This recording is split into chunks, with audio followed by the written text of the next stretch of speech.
Good evening guys. Ito yung aking piso wifi dito sa site. So, itinabi ko dito sa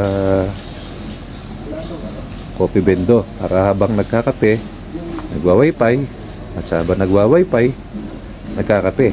So, ang problema lang dito ngayon sa ating piso wifi, ang mga complaint, mabagal daw sa pag-gaming. So paano nga ba lalagyan ng gaming priority ito? So halika, tuturuan ko kayo kung paano sa napakadaling paraan lang. So watch and learn guys. Okay? Okay, step 1, hanapin natin yung ating admin portal. So sa portal natin, sessions options, then sa time, so i-check natin yung set default expiration on new sessions. So 1,440 minutes, so equivalent yan ng 24 hours. So kailangan 24 hours mamatay yung ating mga user. So i-save natin. Okay, so next step, hahanapin natin yung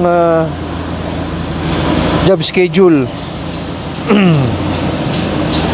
Under job schedule, sa restart schedule, ano, hanapin natin. Ayun, nakakita natin.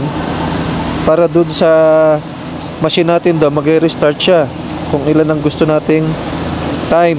So ang isinet ko rito 12 hours, mag-on off 12 ng gabi.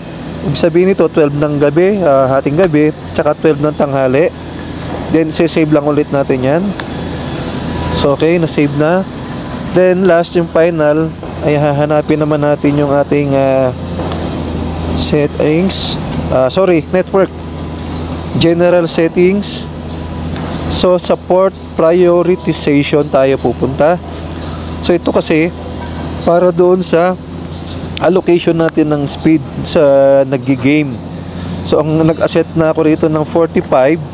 So default kasi nito 20, ano, 20 ang default niya kung makikita ninyo. So ginawa ko na itong 45. Sisave lang natin.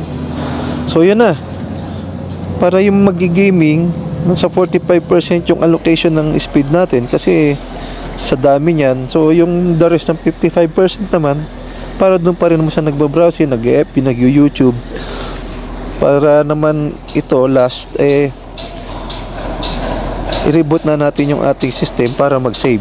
So okay, ganun lang kasimple, ganun lang kabilis para sa gaming priority natin.